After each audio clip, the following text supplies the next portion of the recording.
आप देख रहे हैं एबीएन महाराष्ट्र। मैं हूं आपके साथ मुनीर आरिफ खान। नाज़रीन, गुज़िश्ता दिन पूरे महाराष्ट्र की नगर परिषदों के इंतखाबी नताइज का ऐलान हुआ।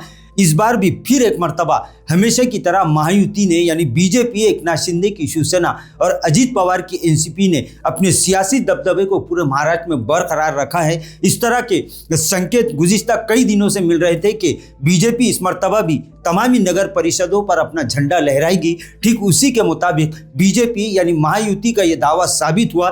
पूरे महाराष्ट्र में बीजेपी, एकनाथ शिंदे की शिवसेना और अजीत पवार की एनसीपी ने जिस तरीके से आवाम को अपनी जानिब राग़िब करने में कामयाबी हासिल की, उसके बाद नाज़रीन फिर एक मरतबा महाराष्ट्र में बीजेपी का गलबा साबित हो चुका है। वहीं महाविकास आघाड़ी में अगर देखा जाए तो सिर्फ कांग्रेस को 35 उम्मीदवारों को कामयाबी मिली। यानी महाविकास आघाड़ी में कांग्रेस का जो परफॉर्मेंस रहा वो बेहतर रहा। उसके बाद उद्धव ठाकरे की शिवसेना भी काफ़ी हद तक अपना सियासी दबदबा जब बरकरार रखने में कुछ हद तक ज़रूर कामयाब हुई है।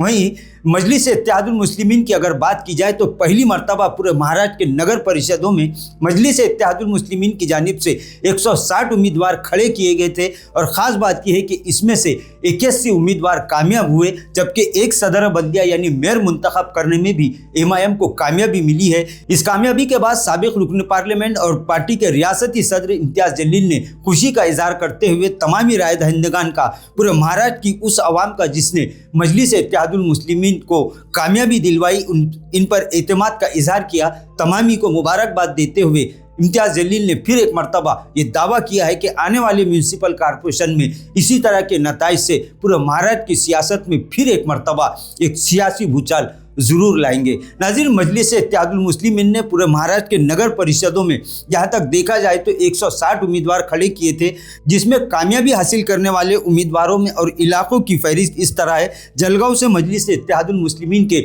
4 काउंसलर कामयाब हुए, धुले से 1, कमाटी से 2, नांदेड़ से 2, यवतमहल से 7, नंदुरबार में 4, वाशिम से 51, कारंजा में मजलिस-ए-इत्तेहादुल मुस्लिमीन के 7 काउंसलर मुंतखब हुए, जबकि एक सदर बल्दिया यहीं पर मुंतखब हुआ। इसी तरह से बुल्ढाना में 13, उस्मानाबाद में 1, भीड़ में 3, अकोला में 11, उदगीर में 2 और इसी तरह अमरावती से 7 मजलिस-ए-इत्तेहादुल मुस्लिमीन के काउंसलर मुंतखब हुए।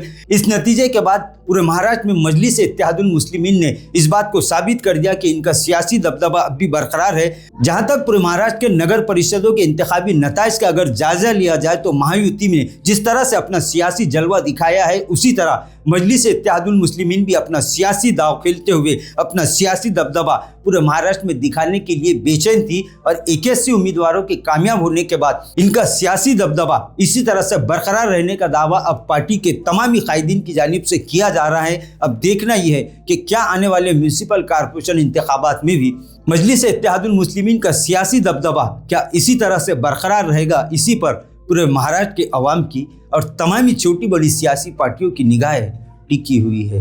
नाजरीन, आज के लिए बस इतना ही। फिर मुलाकात होगी कुछ नई वीडियो के साथ। तब तक के लिए हमें इजाज़त दीजिए। अल्लाह हाफिज़।